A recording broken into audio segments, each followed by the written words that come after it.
এই দেখুন আবহাওয়ার কি এক অবস্থা, মনে হচ্ছে খুব জোরে সোরে বৃষ্টি হবে। পশ্চিম আকাশে অনেক মেঘ লাগাইছে,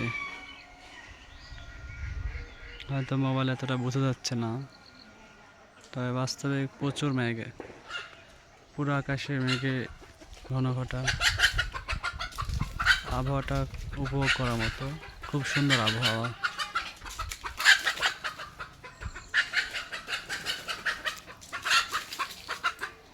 দেখুন নিচে মাছের পুকুর, অনেক মাছ আছে পুকুরে। আশেপাশে প্রকৃতি খুব সুন্দর।